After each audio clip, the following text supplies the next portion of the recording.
Alright, video number 3 for this morning before I load it onto YouTube. Opening hymn, Fantasia, 1940, The Sorcerer's Apprentice, first part. And then the closing hymn, Flamingos, from Fantasia 2000. The Camille Saint-Saëns Carnival of the Animals finale. Why not the Animals? I think animals has a different French word too. So, yeah. Having too much fun this morning. I miss my website. The church does not miss my website. That's why they banned it. They bought out the company of my website so that they could shut me down.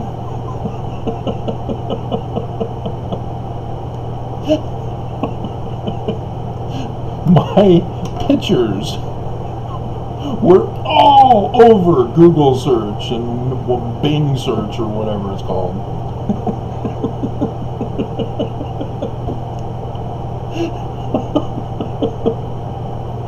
Oh, the good old days.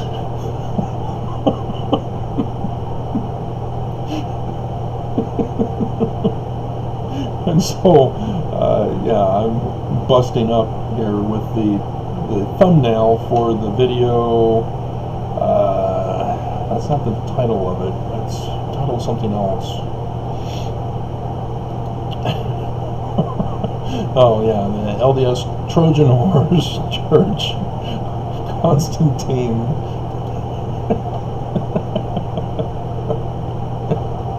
Amusius Jesus Christ. Too much fun.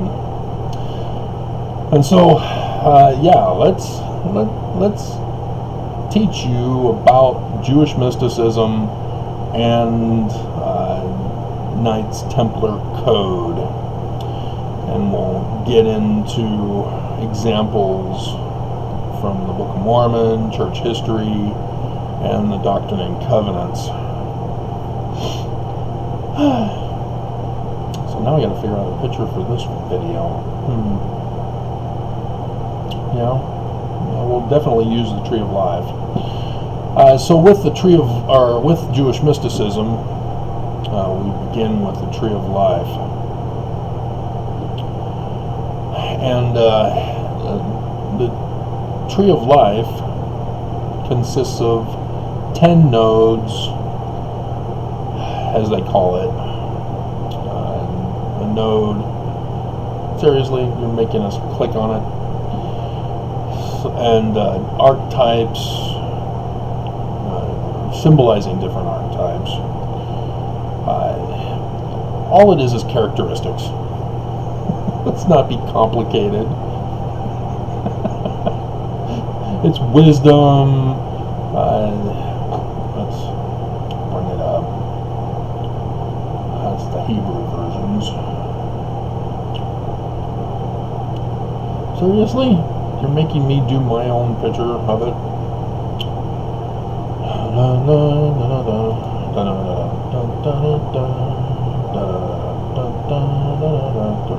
Where are ya?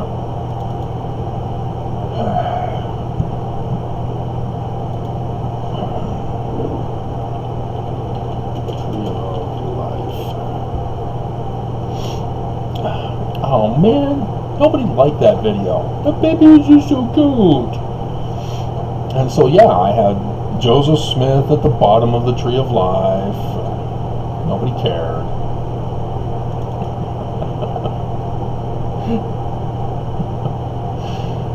You guys do not understand. And so yeah, the bottom one is kingdom, and then victory on the left at the first level, foundation for the crotch, glory on the right, and then going up, severity, mercy with beauty for the boobs, and then understanding, and then wisdom, and and then the crown at the very top. And so, in I think that video with the baby, or another one around that same time period, I went over how the date for the second coming was utilized with this. And Joseph Smith gave the specific talk to be from that date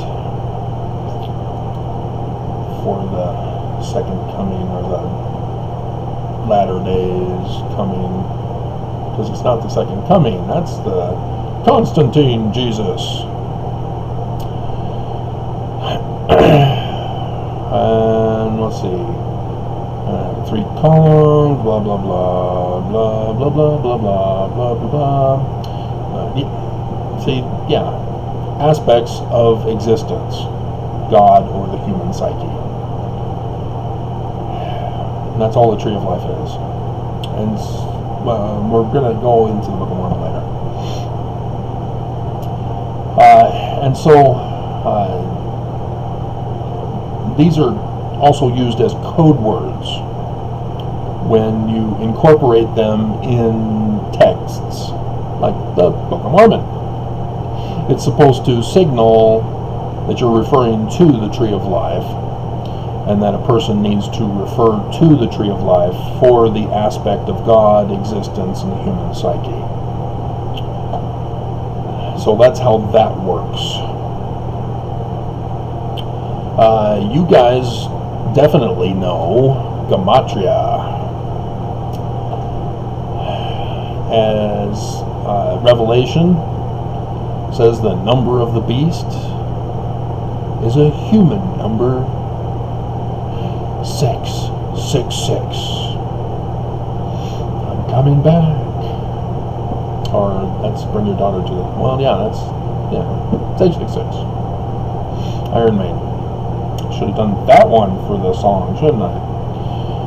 Maybe I can do an intermediate hymn. Would it be worth it? I don't know. Keep it in mind. This is where you take letters of the alphabet. Originally it's Hebrew, but you have Christians who create this for their Bible, and so you can use it for Greek for the New Testament, or you can use it for English. You just assign numbers to the letters of the alphabet. And so in Hebrew you have Aleph, Bet, Gimel, 1, 2, 3, and then when you get to Yod, which is 10, then Kaf is 20, and then Lamed is 30, and then Mem, am I messing that up? Is Yod 9?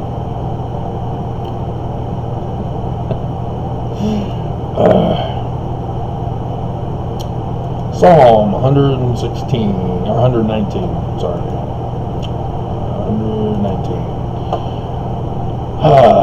So, Aleph, Beth, Gimel, Daleth, Hey, Ba, Zion, Get. Tet.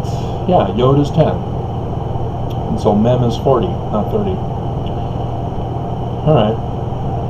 And then when you get to 100, if your alphabet is long enough, like English, then you go on to 100, 200, 300, 400, and then 1,000, 2,000, 3,000. And then from that, you're able to take vocabulary words and figure out their number. And that's why everybody does a reverse engineering of 666 to assign Osama bin Laden, President Obama, President Bush, Saddam Hussein, anybody that they don't like, their next door neighbor's cat, 666, and then they can justify abuse and mistreatment and all sorts of false accusations against them. That's how that game is played. And you can also use it with Jewish mysticism in that there are words in Hebrew that equal the same number, and so they're therefore related to each other by the different numbers that make it up.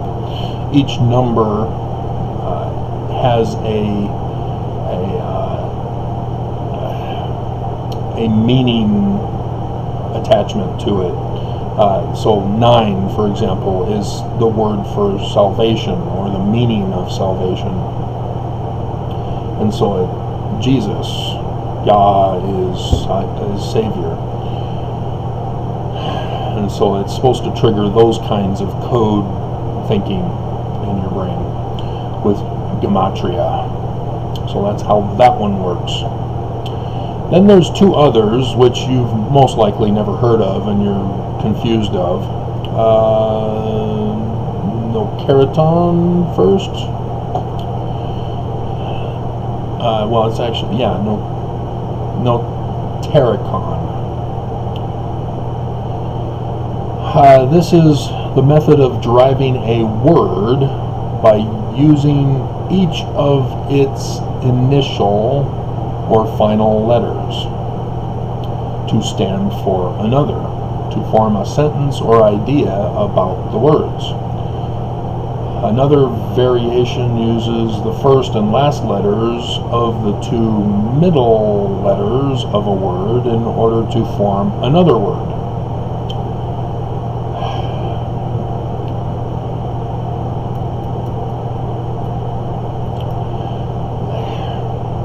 It's similar to acronyms,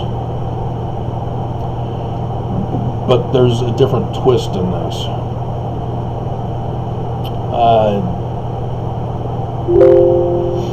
Oh, that one's now done? Okay.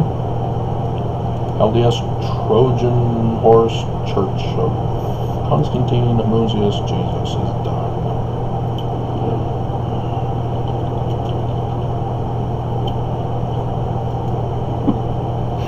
Now with Corona and Delta flavors.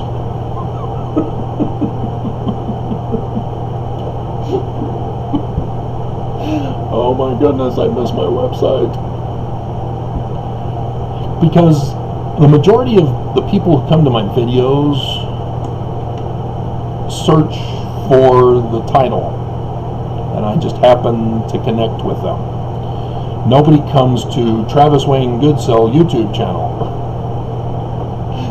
I would see a consistency of views through that process, and I don't. It's because they don't want you to know about my videos. So Google search often becomes the prime location for people to find my YouTube videos. And so you don't see pictures as much anymore. And I am starting to see a few videos on the search engines, but yeah.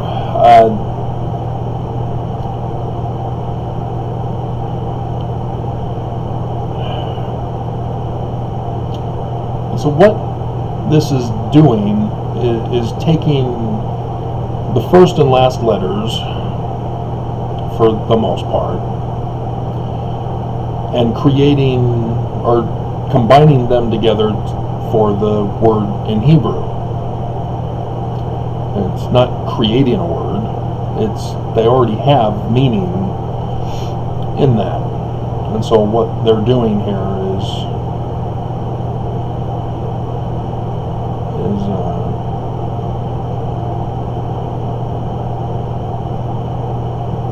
is trying to come to additional insight into the original word.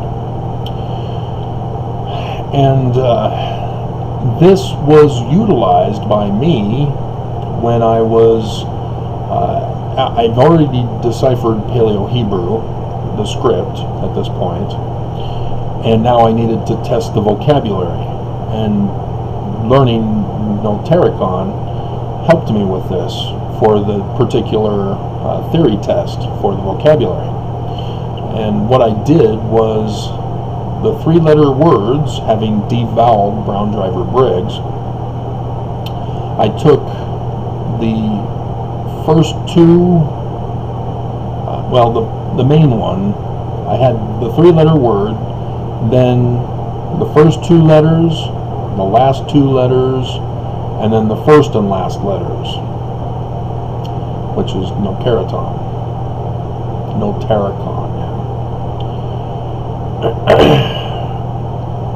And in that process, I was able to identify patterns with the meanings of the two-letter words in the three-letter word, and that's how I was able to discover that the vocabulary of Paleo-Hebrew incorporates what's called determinatives. For Paleo-Hebrew, the determinative, for the most part, is the first letter of the word. So the Paleo-Hebrew is really only composed of two letters, not three. And determinatives are adjectives. They help describe the word. So Christmas tree, olive tree, apple tree, fruit tree, banana tree, pine tree, Mountain Dew tree, etc. You'd have a letter rather than the whole adjective word spelled out for you. And then I've talked about Samson, Solomon, that N at the end of their word, their name. That's a suffix determinative, which indicates king. So, Sun King for Samson, King of Peace for Solomon. And I got all that from learning about Notarikon. And then there's what's called Tamura. Tamura rearranges words and sentences with the belief that you can derive secret meaning from that. And the most common is to reverse, having an opposite meaning or contrary meaning. And I didn't do that test, but being aware of Tamura, it was something that I could test for quite easily. And I was able to see with my actual theory test for the vocabulary, utilizing Notarikon as one of those usages, that there is something to this. And which suggests that the vocabulary itself, by having individual letter meaning, when you place one before another and then reverse it, does indeed reverse the definition. And so that also helped with my vocabulary studies. And so that's Jewish mysticism. And this is what Joseph Smith Sr. learned as a New Israelite, which was a Congregationalist religion, church.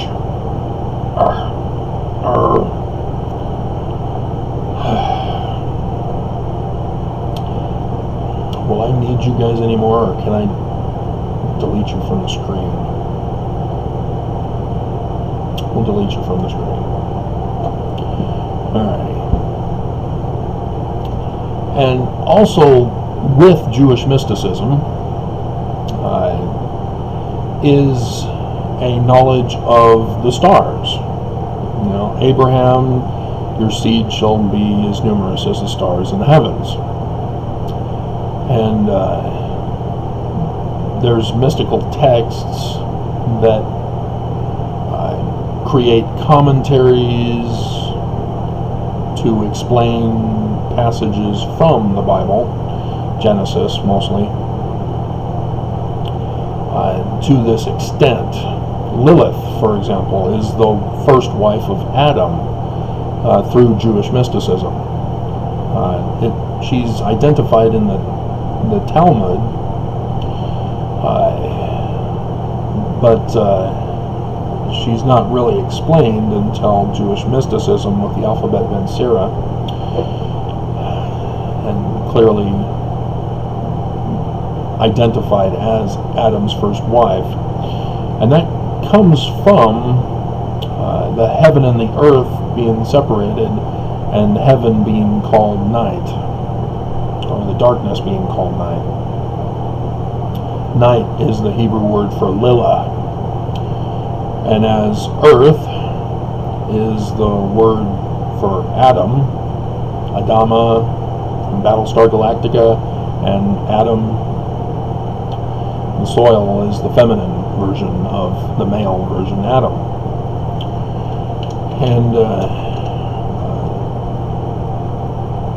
And so Eve is not her actual name. They're just trying to justify Eve's existence.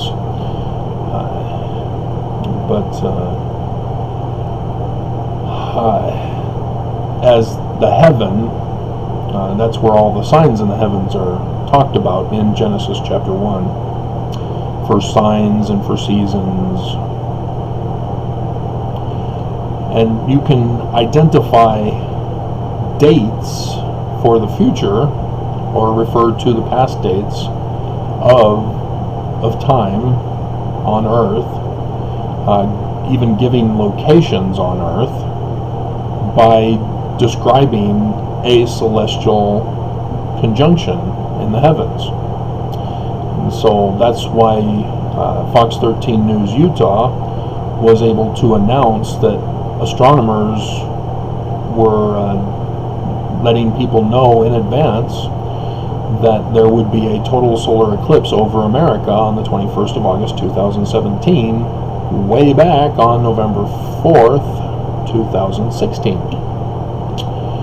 It's because astronomy is a hard science, and as such, we can precisely know the day and the hour of the coming of a sign in the heavens. Sorry, Matthew. He gives us the sign in the heavens and then tells us, oh, we don't know what date this is. Really? Are you sure? You just gave us the date. You say that that's not the date? We don't know it? Are you sure? Would you rather check your star chart again? And so, yeah, John's Revelation has signs in the heavens and give us precise dates. We know those dates. I've been telling you those dates. And right now, we're in the latter days, according to the dates from the signs in the heavens. Prophecy is also a part of the New Israelites with Jewish mysticism, and the prophesying is done in code with Tamara, Notarikon, Gematria, and Tree of Life. You use those to encode for prophecy.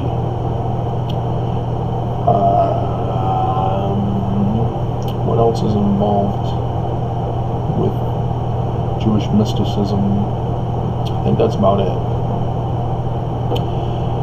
And so then Joseph Smith was involved with the York Rites Freemasons, and we know this because Alvin was the name of the first son, which is elf from the English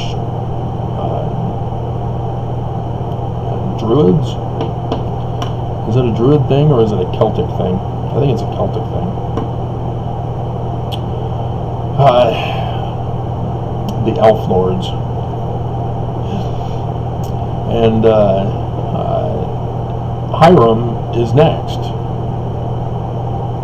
Spelled, according to court documents, Hiram. That is utilized in the ceremonial rituals of Freemasonry, as he is Osiris who is murdered at Solomon's temple. And then they all are involved in the whodunit mystery as they perform their rituals in searching for the murderer. That's Hiram. And yes, Solomon's temple is also a part of this concept as well. And yes, Egyptian is involved in Freemasonry. And so the code symbols, which are picture icons, glyphs, have symbolic meaning to them. So the all-seeing eye, the beehive, the hand clasps, they all have symbolic meaning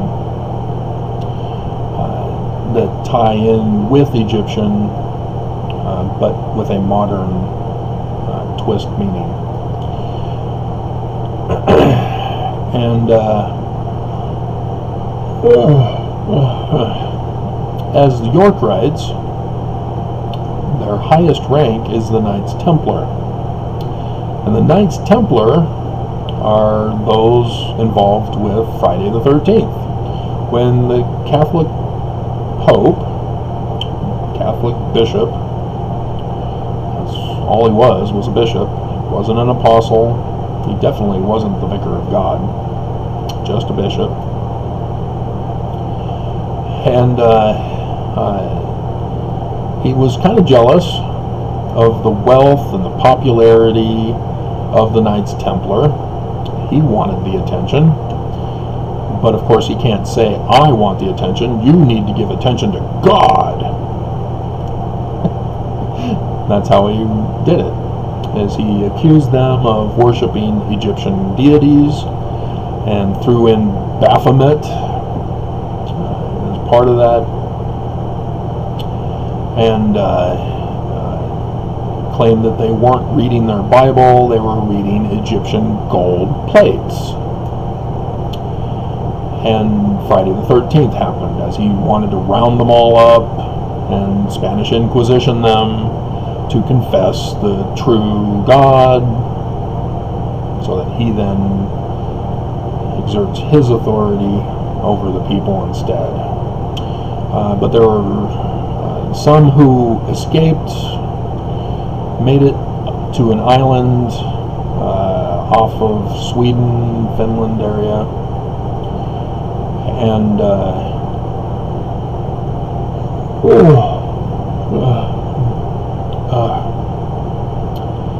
I am a morning person, but it sure is a rough morning.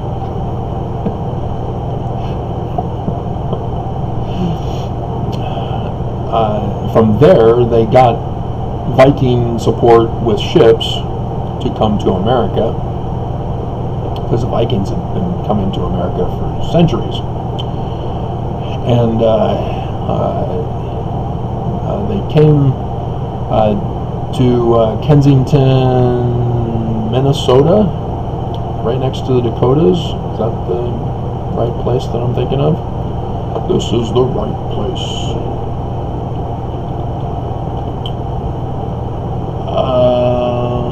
Yeah, Minnesota. There's rivers that they were able to get in there with. And there, with the Mandan Indian tribe, with Chief Great White, with the Lewis and Clark expedition in the early 1800s sold the eastern United States to the Knights Templar. So the Kensington Stone has the rune Knights Templar alteration code language,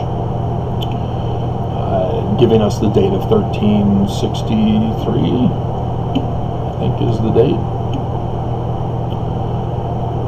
And so long before Christopher Columbus sailed the ocean blue in 1492.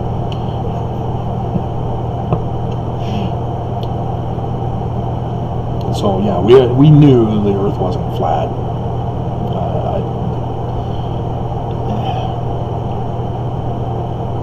And you have Marco Polo. When was Marco Polo? Who believed the indigenous people of now Americas were the Indians. Marco Polo.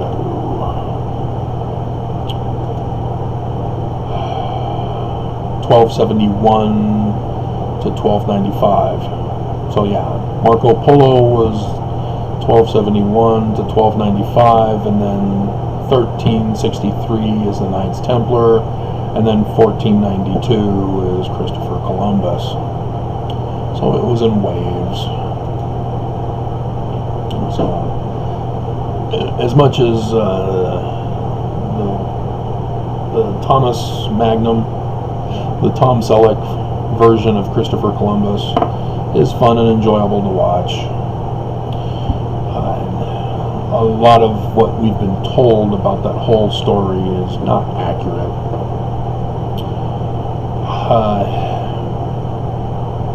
And so the Knights Templar, having found the Egyptian plates buried in the ground in the first place, then came to southern Illinois, which is now called Little Egypt, even though nobody will tell you that that's why it's named Little Egypt. They say that the founder of Little Egypt named it Little Egypt because it looked like Egypt.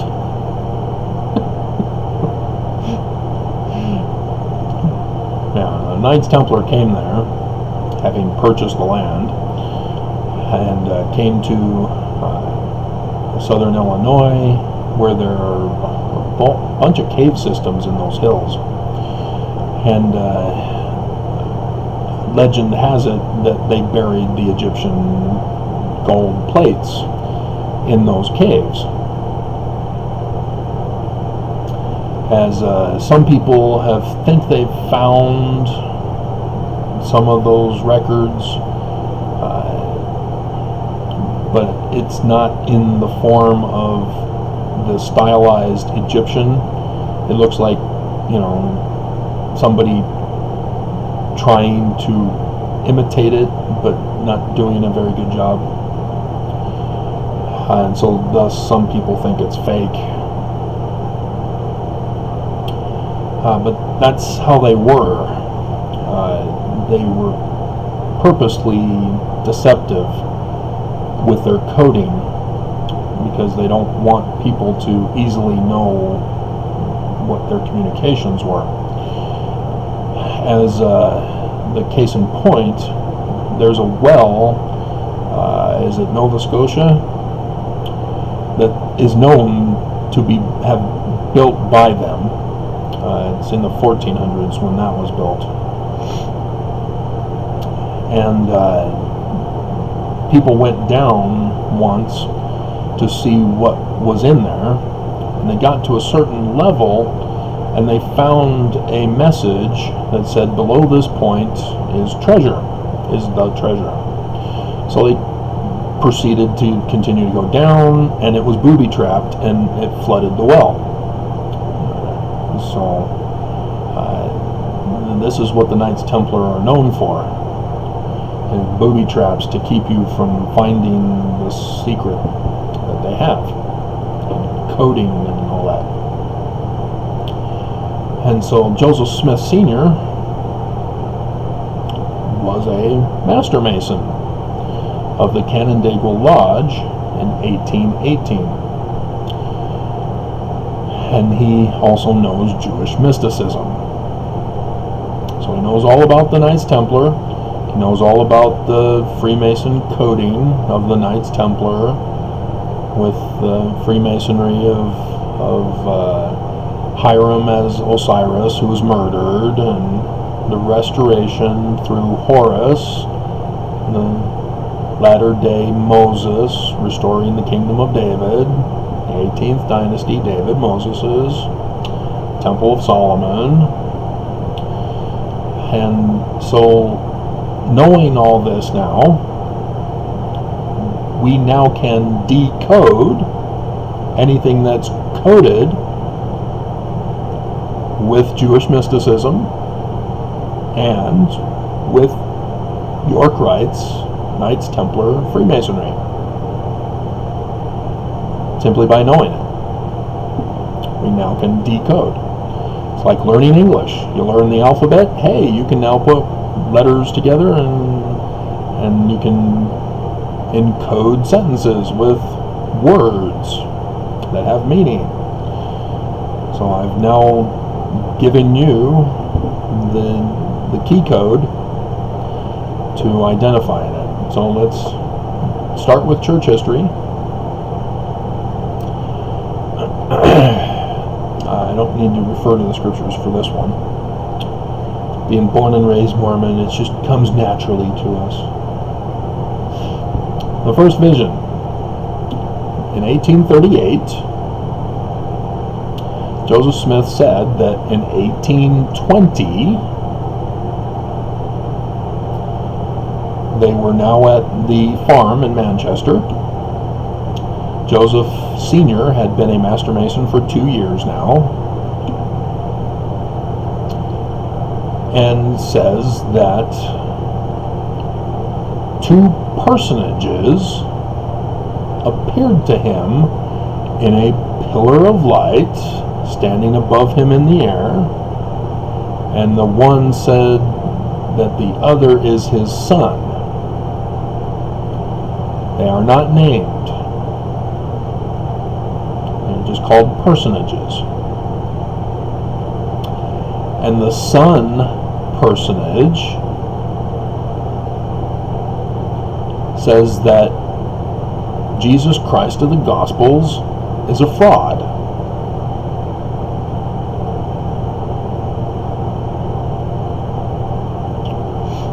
Created by Constantine, made real, made historical,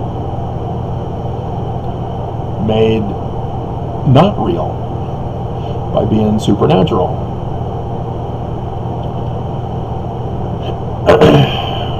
This is the Constantine God. And this son personage says he's a fraud. Don't join Christianity.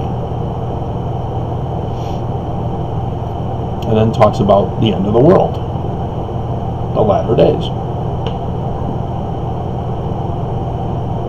Okay, so now let's decode it.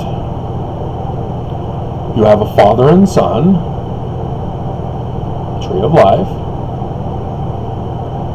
Jewish mysticism, and in Jewish mysticism, the Christ is Moses.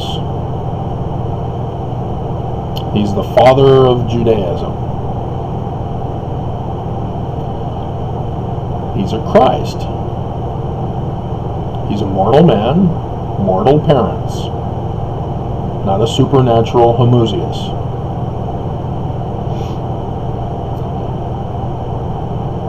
And in Jeremiah chapter 23, a descendant of King David, Solomon, in the latter days is to save the Jews like Moses with an exodus. So a mortal man, mortal parents, in the latter days, like Moses, a descendant of King David through Solomon. Knights Templar. The Holy Grail. the bloodline.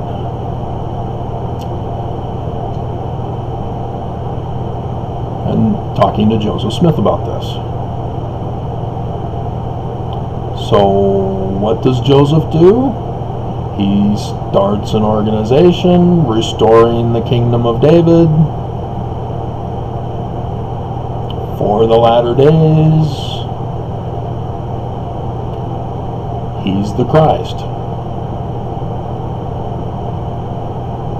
That's why I put Joseph Smith on the Tree of Life for you. You missed it.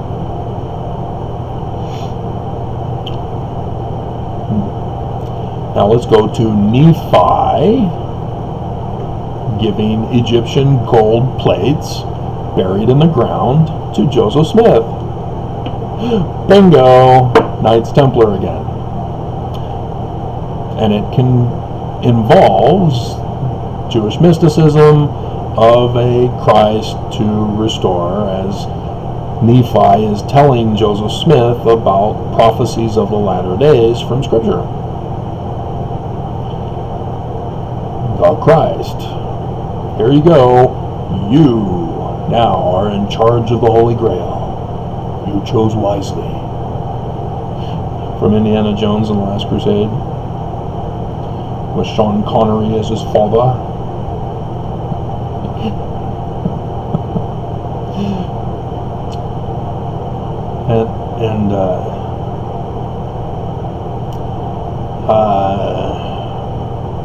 So, yeah, you should be able to go on with the angelic visitors that give him priesthood authority.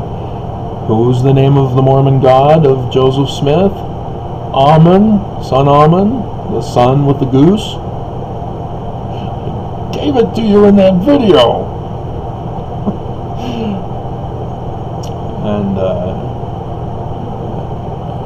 And so, yeah, again, Joseph Smith is the Christ.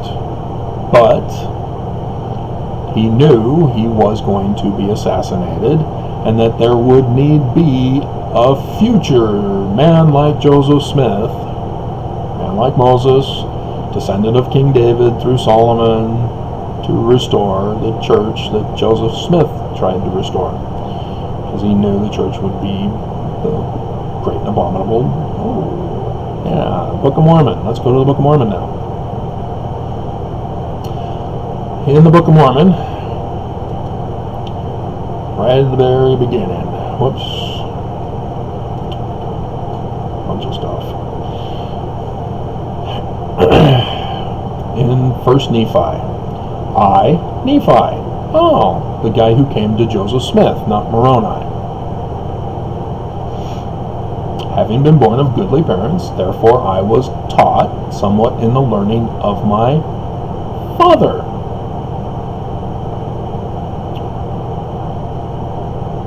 What was Joseph Smith Sr., who was Joseph Jr.'s father, taught in?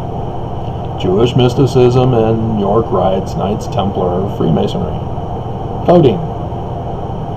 Having seen many afflictions in the course of my days, nevertheless, having been highly favored of the Lord in all my days, yea, having had a great knowledge,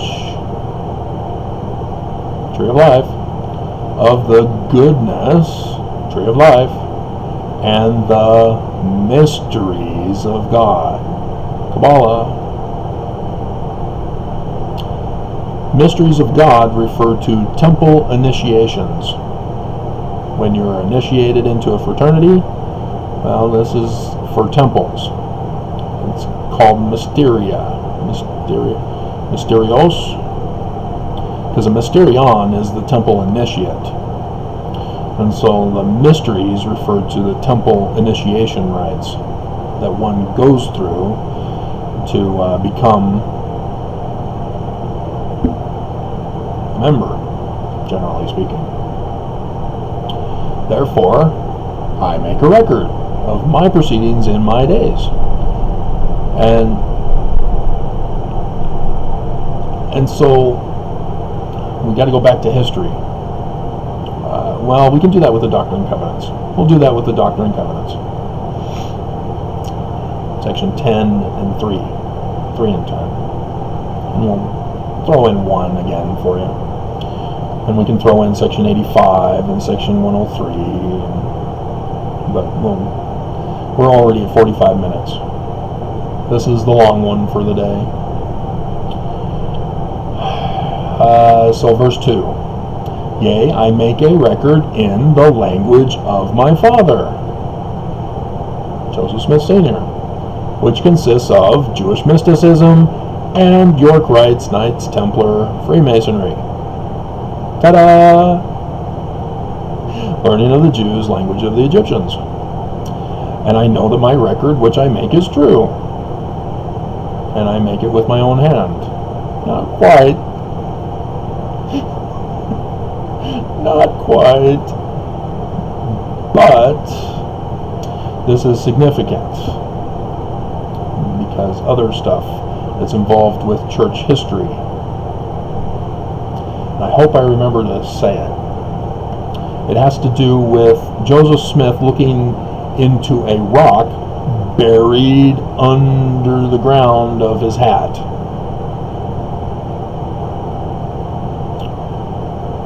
Telling Martin Harris and then Oliver Cowdery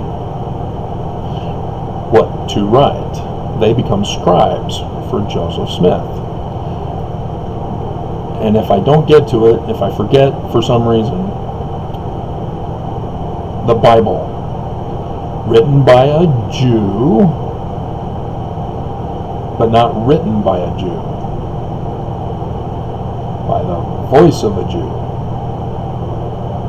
He has a scribe. So that's important. So saying that this is by his own hand,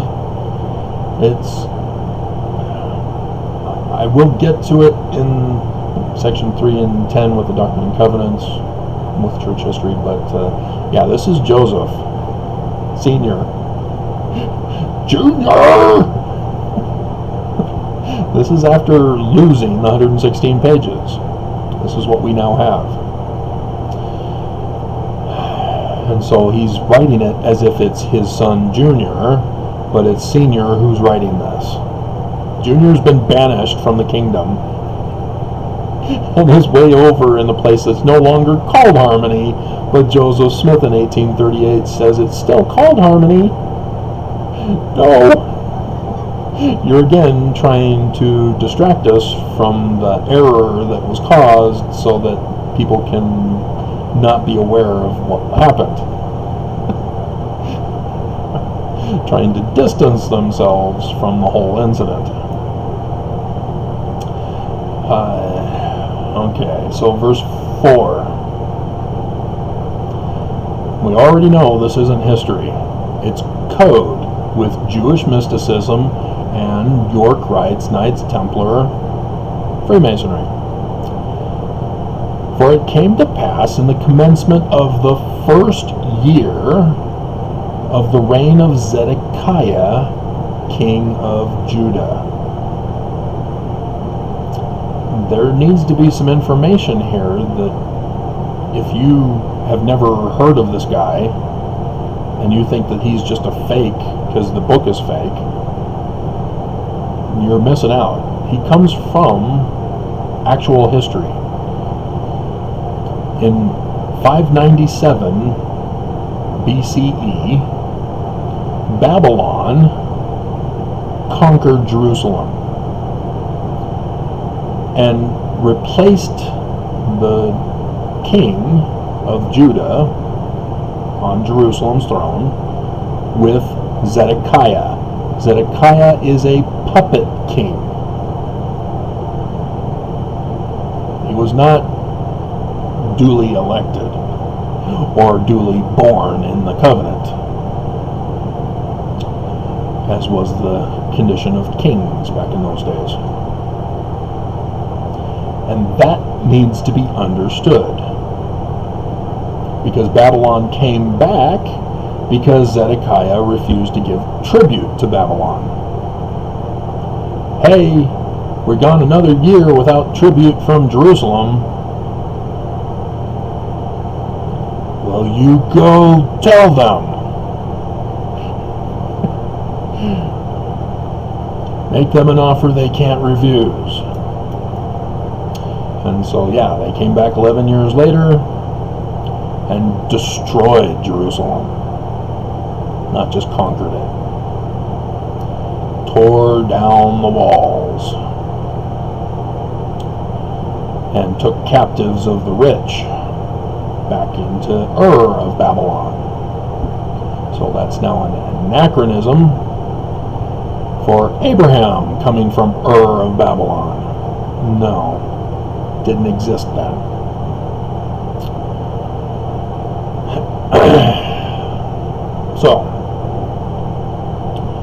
So yes, the book of Abraham also involves some coding.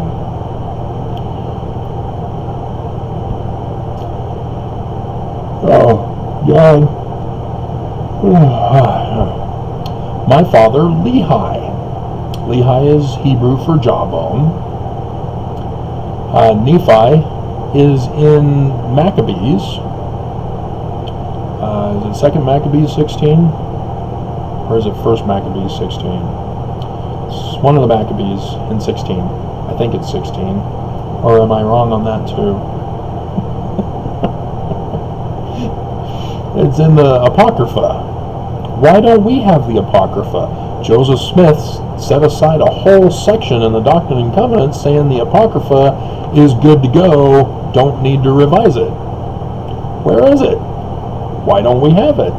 It's in Joseph Smith's Bible, obviously. Why don't we have it? Spencer W. Kimball. Why did you take it out? Now, I don't know why Lehi's in the Bible. You don't see Mormons freaking out because Lehi's in the Bible. Oh, you just copied that name from the Bible. Nephi's in the Bible. So what?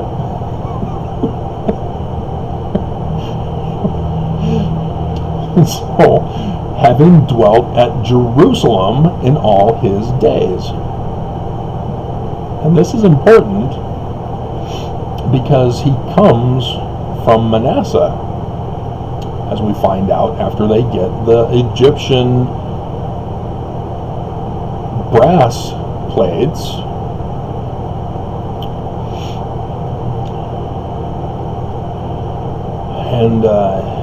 And so, if you don't understand that situation, Assyria, which preceded Babylon, came in to the northern kingdom, stopped at the kingdom of Judah, were not able to go further, and for them it was a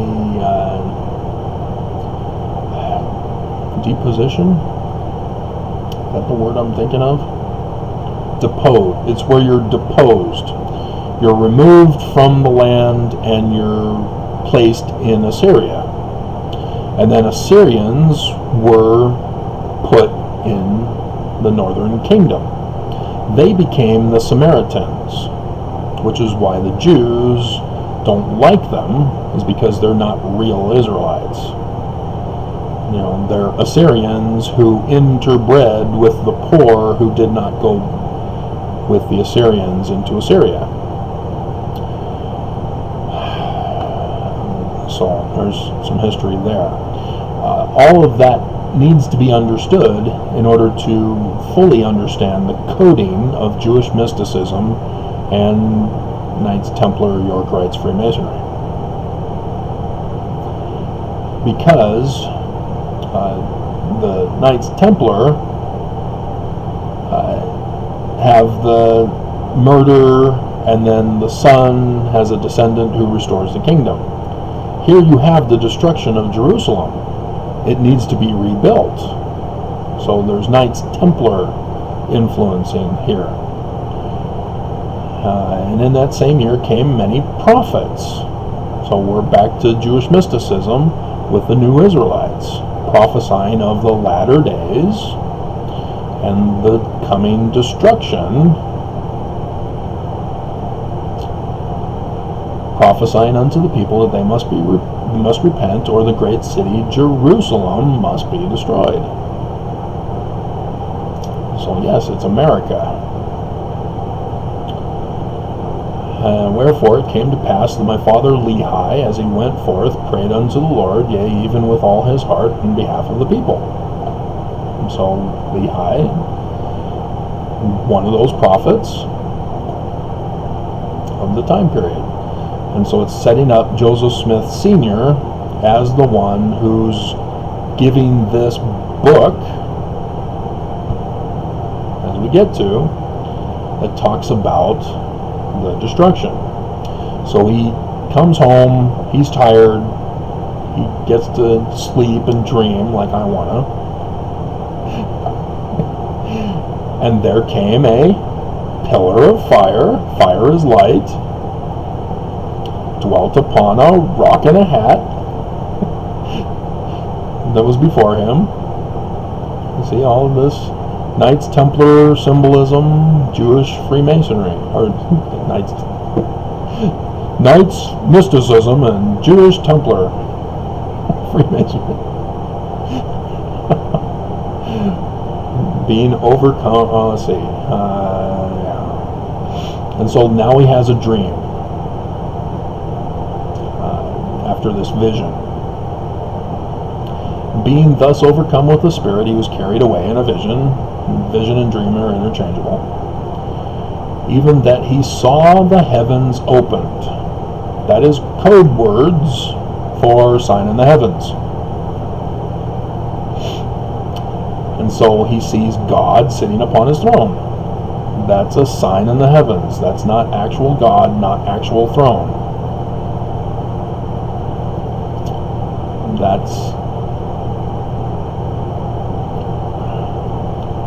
We'll cheat because already we're at an hour. It comes from Revelation chapter 12, verse 5. In the Joseph Smith revision, it's moved to verse 3. So it's part of the sign of the woman. So she's giving birth with this sign. That is accurate. Because on the 23rd September 2017, astronomy, an exact science, an astronomical date, 23rd September 2017, Revelation chapter 12, 1 to 2, and 5, which was moved to verse 3 with Joseph Smith's revision.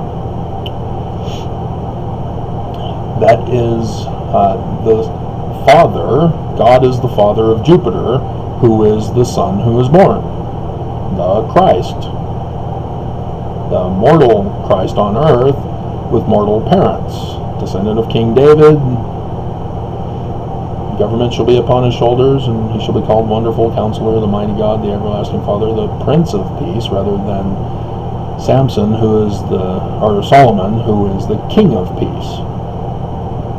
He's the Prince of Peace until his father is dead, then he takes over the throne and becomes the King of Peace. And so, yes, Isaiah is also talking about Solomon, but using Solomon as coding for prophecy for the latter days. The man for the latter days.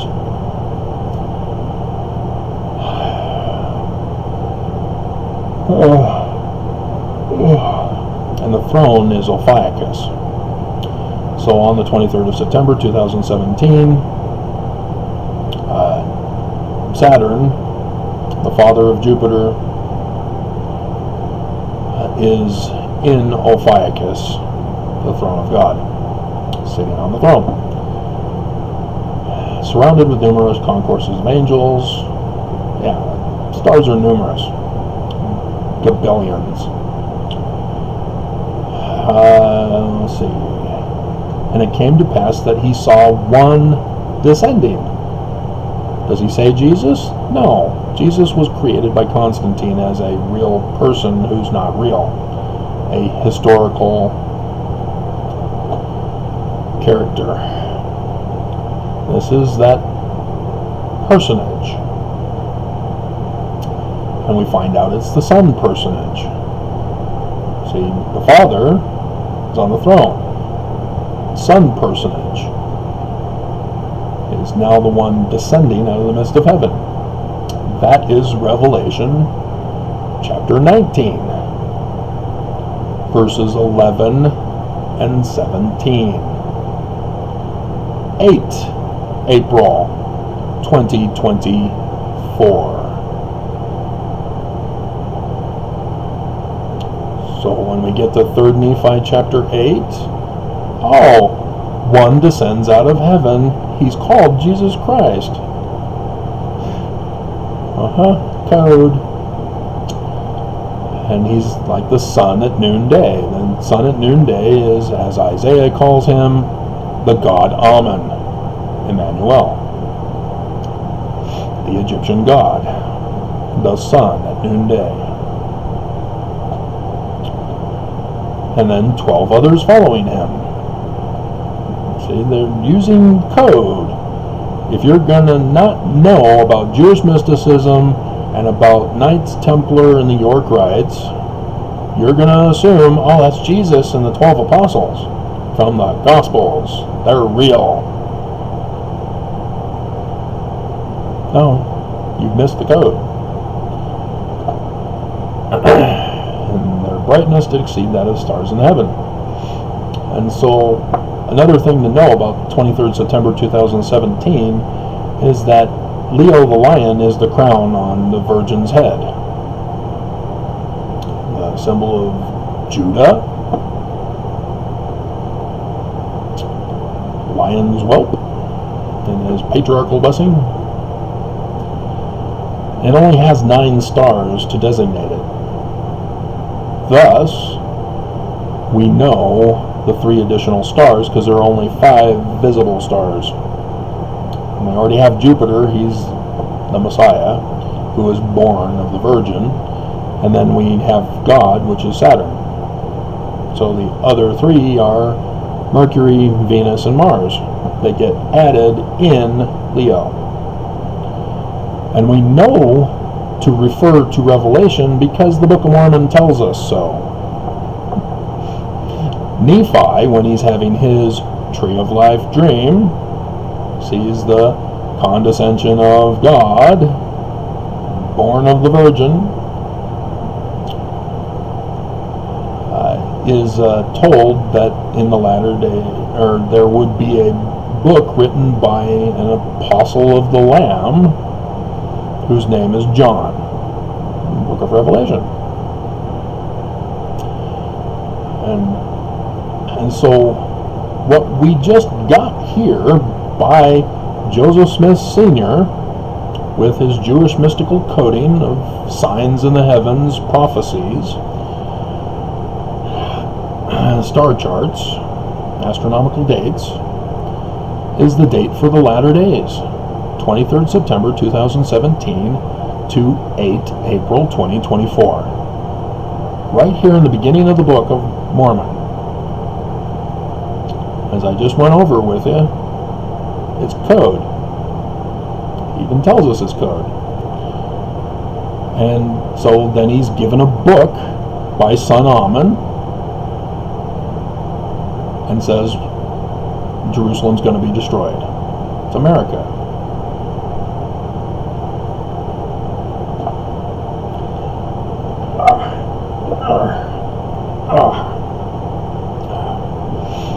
And so there's a little, he again says, I'm not going to make a full accounting of my father, I'm just doing an abridgment. Again, you have to understand the church history with the coding done in the Doctrine and Covenants, which we can now go to.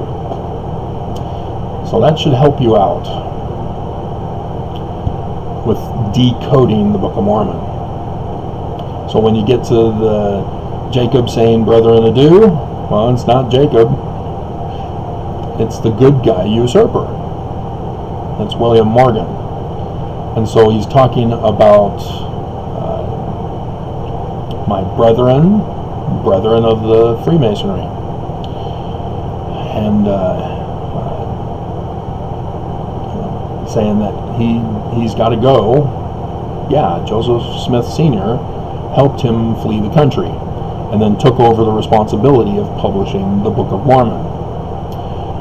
And so let's get to, we're here at section 1. Let's go to verse 16. Shall perish in Babylon, even Babylon the Great, which shall fall. Oops, they forgot to decode that in 1981, didn't they? They claim they got it all decoded. Oops.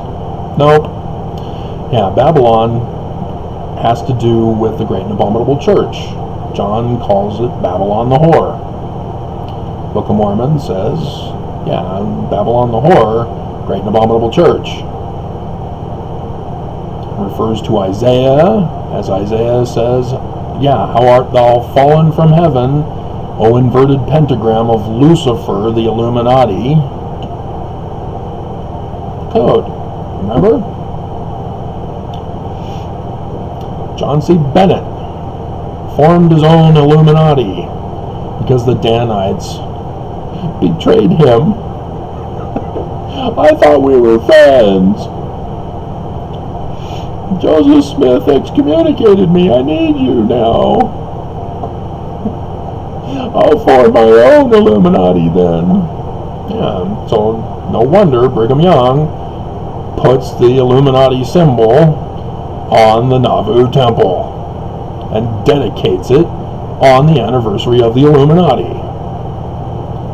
And then comes to Salt Lake, having sexually trafficked the women and children and kidnapped the men, to the Utah Valley, where the Salt Lake Temple, as he ordered, the Illuminati symbol on the door of the keystone of the door of the Salt Lake Temple. The keystone means what's taught therein is the doctrines. The doctrines of the Illuminati Lucifer are taught within the Salt Lake Temple of Brigham Young, which were the endowment. Because Joseph didn't have it. That was Brigham. All Brigham, with the magic underwear to boot.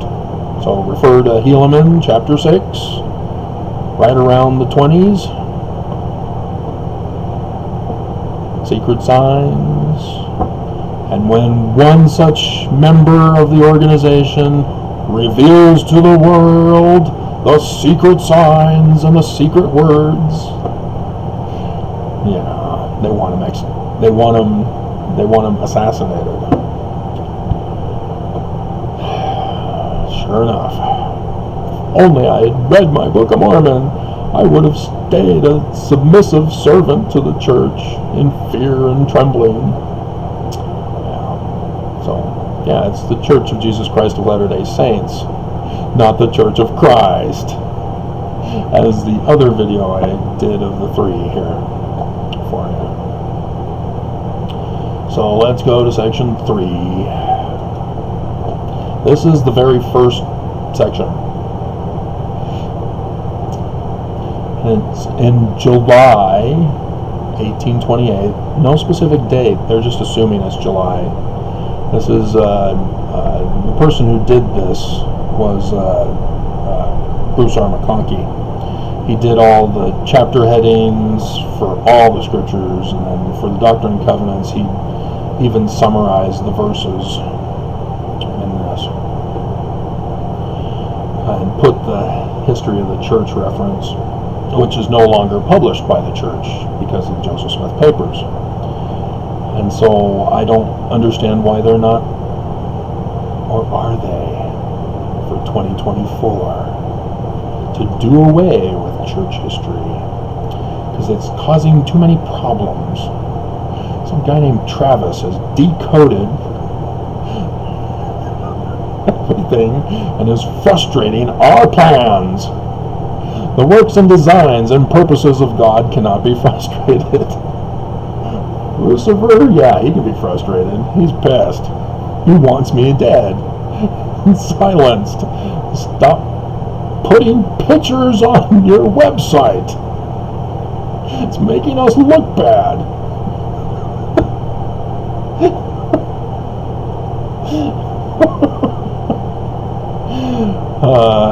does not walk in crooked paths and blah, blah, blah. He's just going off. Because guess who this is? This is Senior. And Senior is pissed with Junior. You should have come to me. You were chosen to distract Morton Harris, and you couldn't do that. He was our money for the publication of the book because we couldn't use the Batavian press because people would know it's us. People want us dead. And you blew it. You were in Harmony north of Pittsburgh. And now I've got to banish you to what used to be called Harmony, Susquehanna River, Pittsburgh, or Pennsylvania. So that we can try to salvage this botched job you did. Get out of my sight. I'm going to take over and do the work myself if you want anything done right.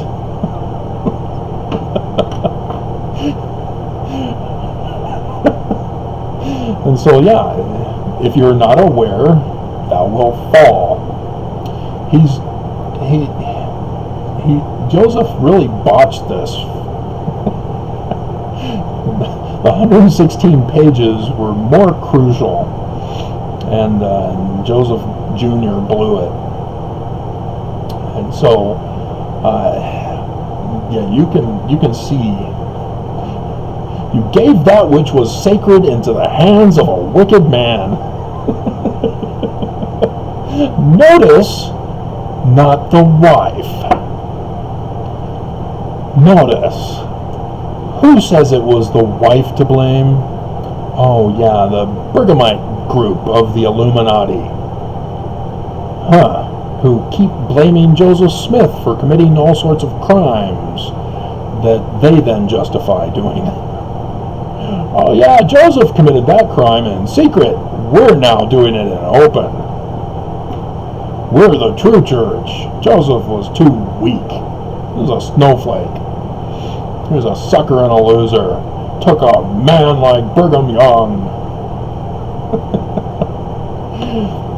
And depended on his own judgment, boasted in his own wisdom.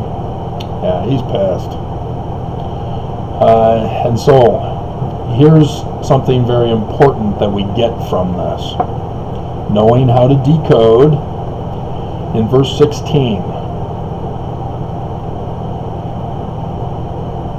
Nevertheless, my work shall go forth, for inasmuch as a knowledge of a Savior has come unto the world, Jewish mystical Savior, real man, real parents, mortal, through the testimony of the Jews. What? Not Christians? Even so shall the knowledge of a Savior come unto my people. And the Nephites. Even though Nephi came from the Bible, there was a text from Sidney Rigdon's collection that he obtained in Pittsburgh.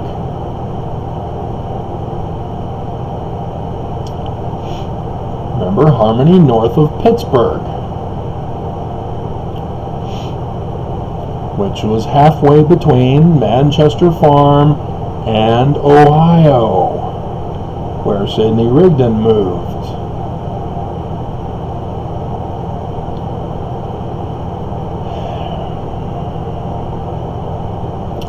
This was Solomon Spaulding's unpublished work because he died before paying for it. And the press there in Pittsburgh that Sidney Rigdon frequented, because he had a library collection, he would buy books for his collection. He had had an accident as a youth, his brother tells us this, and that made it difficult for him to write his own sermons. And so he utilized the help of other people's books to write his sermons, because he loved to preach. And there's nothing bad in that. It's just he learned to plagiarize. And came to the knowledge of the Smiths. And so Joseph Smith did not write the Book of Mormon. Sidney Rigdon is known as the major author of the Book of Mormon, except for the 116 pages. Joseph Smith Sr. had to rewrite it because of Junior's botched job to distract Martin Harris, because Martin Harris insisted on being involved. Can't have him involved. Get him away from the farm. And so he keeps insisting that he wants to be a part of it. So they had the manuscripts of William Morgan. They sent them to Sidney Rigdon in Ohio. From there, Sidney Rigdon wrote the first 116 pages from the William Morgan manuscript and sent it to Joseph Smith. Now, it wasn't Sidney Rigdon who sent it to Joseph Smith. We already know who it was. Who helped Joseph Smith after Martin Harris? Oh, Emma. No. Notice when Emma was there helping, Joseph still couldn't get much done. Not Emma. Nope. Oliver Cowdery. Yep. And so Joseph and Oliver then became the distraction for the Whitmer family, because that's where they went to work on it. And so they needed other people to help witness that it had nothing to do with Smith Sr. and Sidney Rigdon. They needed a further distancing of the project. And so Junior can't be trusted alone. And so Oliver Cowdery, who had been the messenger for Sidney Rigdon, who was the scribe for Sidney Rigdon, as he was the scribe for William Morgan. That's how he had possession of the manuscript with Senior, and they had to get him away from them so that the enemy wouldn't know. And so Sidney Rigdon became the possessor of the manuscripts of William Morgan. And that's why the enemy, when they went looking for those manuscript pages, they couldn't find them. They tore his home apart looking for the manuscript pages, couldn't find them. Joseph Smith, you remember, they tore apart our home looking for them. I had to keep hiding them in different spots. Yeah, no. Code. Because, Joseph, he needed somebody else to be with him to promote the distraction. And so, isn't it convenient that the Whitmers are involved here? As Oliver then, that Whitmer girl, Judy, married her. And so they became family. And here you have the Lamanites. Laman is in the Bible, or not Laman, Laban is in the Bible. He's the daughter, or the father of the two daughters, Rachel and Leah, given to Jacob. And he's in charge of the plates. Code. And so, he knows about Sidney Rigdon. He knows that Sidney Rigdon has this other manuscript because Sidney Rigdon plagiarizes other people's works to write his sermons. And so that's why you find Parley P. Pratt in certain placements at the beginning, the middle, and the end.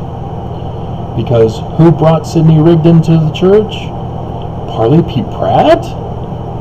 Missionaries came to him with the Book of Mormon, he read it, and Parley P. Pratt, I think, is the one who read it all night, finished it by morning, and immediately wanted to join the church. And went back to his congregation that Sidney Rigdon was in charge of and said, "Hey guys, I found this book. It's awesome. It's as if I had written some of it."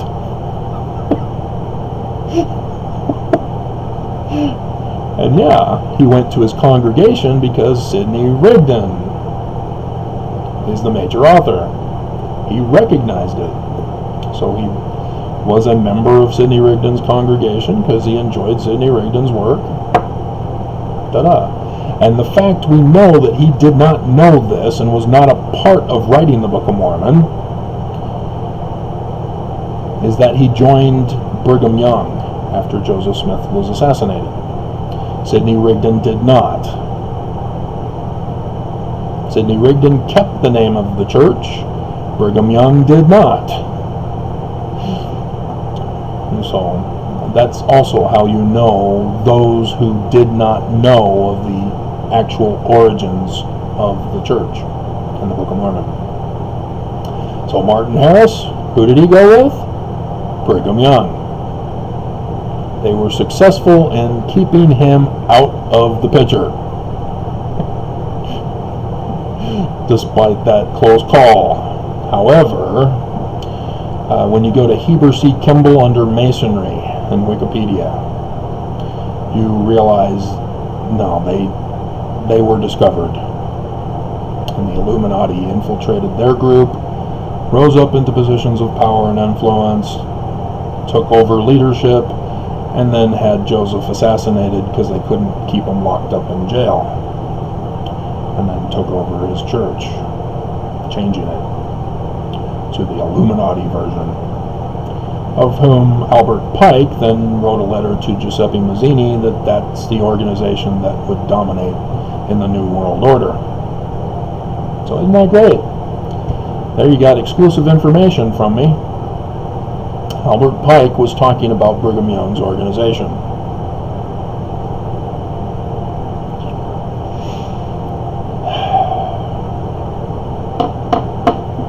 Which could be a video in and of itself, I guess, couldn't it?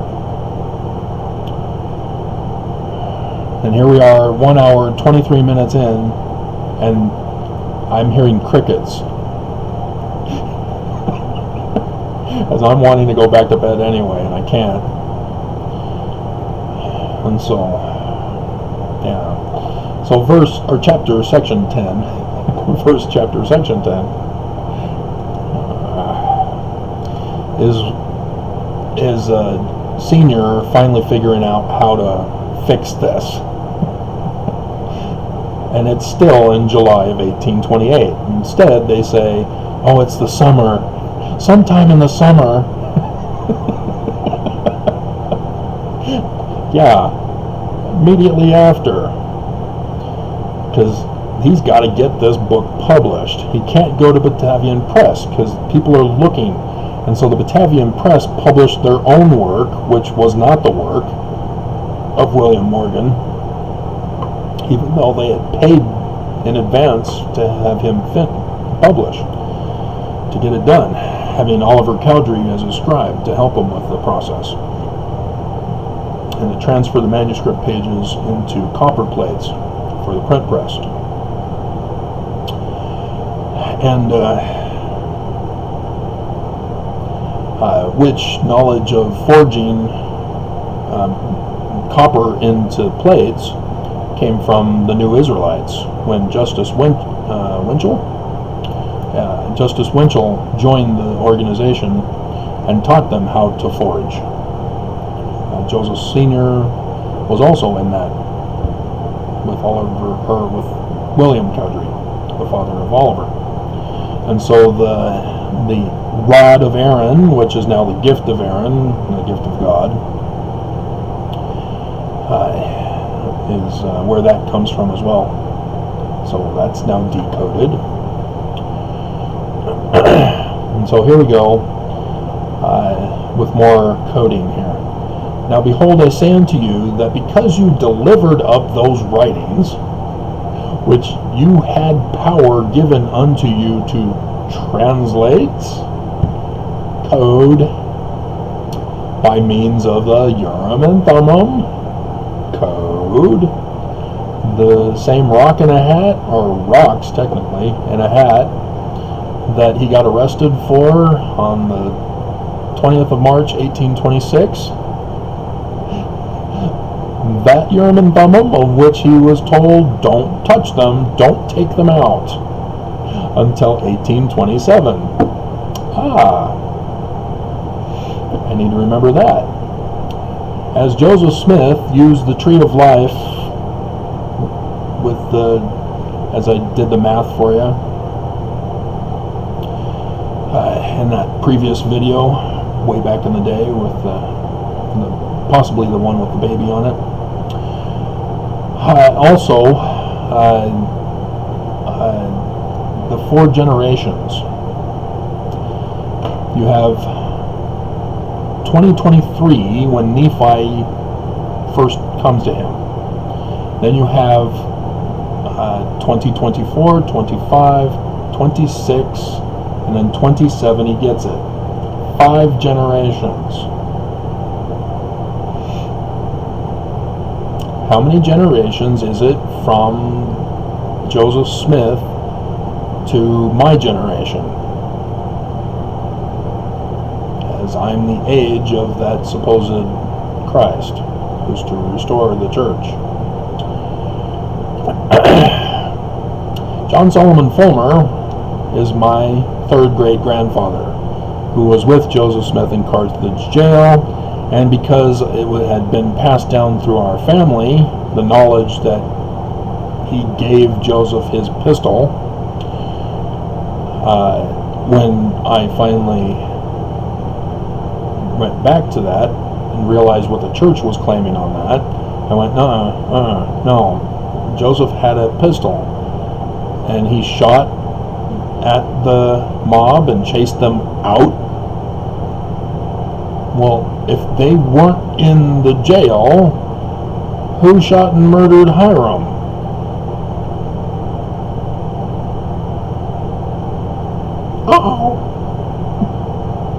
Yeah, so, yeah, it was an inside job. You should already have caught on to that by now. But anyway, my 3rd great-grandfather is 5 generations back. They were giving us the dates. They knew it from the Book of Mormon, 23rd September 2017. The first day of darkness was the month previous. And I've gone over Samson, how that goes over the 3 days of darkness with star signs in the heavens. He kills a lion first. 21st of August 2017 was at the star Regis in the constellation of Leo, a lion. Solar eclipses refer to deaths. The annular eclipse is on the 23rd of October 2023. Or is it the 14th? 14th of October 2023. Annular eclipse. Also in America. And then the 3rd day of darkness, 8 April 2024, which is 3rd Nephi chapter 11, verse 8. As they're talking about the sign in the heavens of 8 April 2024. The death sign. Samson dying by tearing down the pillars of the temple, Bruce. Not the building. It was the great and abominable church temple. How hard is that for you? but it might expose the church as the great and abominable church. I don't want to do that. I conform and comply. They've had to have me edit my Mormon doctrine a billion times. Apparently, saying the Catholic Church is the great and abominable church was unacceptable. Saying that blacks were fence sitters is unacceptable.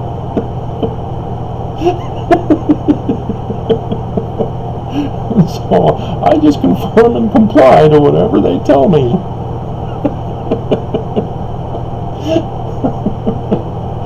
And so, yeah, there you go. And so, yeah, Joseph didn't lose the gift of translation. His mind was not darkened. He never knew how to translate. There was nothing to translate.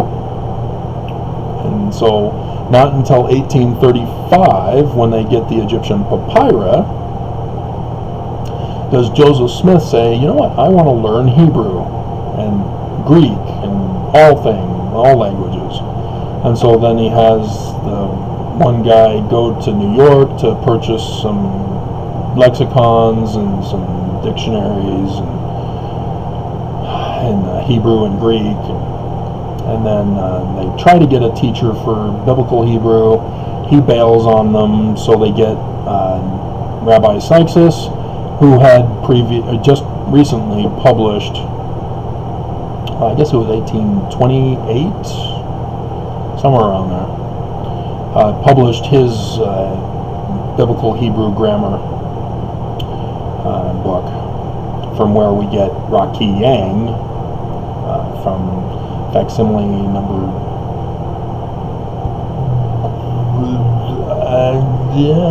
2, I want to say.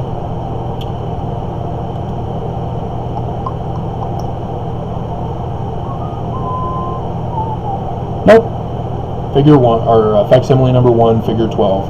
Rakia Yang, signifying expanse or firmament over our heads.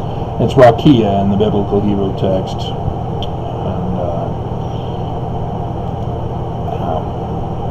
And so now you can decode, because you knew that he had that grammar book.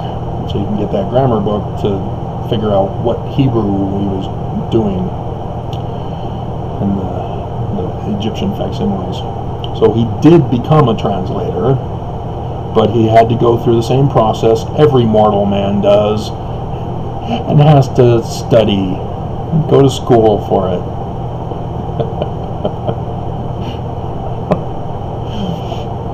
And so there you go.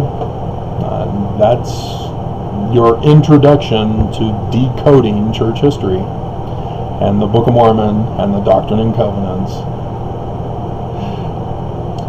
So, was that the intended title? Yeah, we're just going over Joseph Smith as a Jewish mystic and Freemason of the York Rites. So, yeah, that's... So when you watch all my videos now, and you hear me talk about these things, now you understand. I've now given you the key to decipherment, to decode. Use it wisely. Don't act like the church. Don't be the church. Dear God, they're murdering us, taking advantage of everyone who does not know this code. Because, as I should also point out, where does the 21st of August 2017 and the 8th April 2024 cross? The Knights Templar knew, the Smiths knew, Southern Illinois.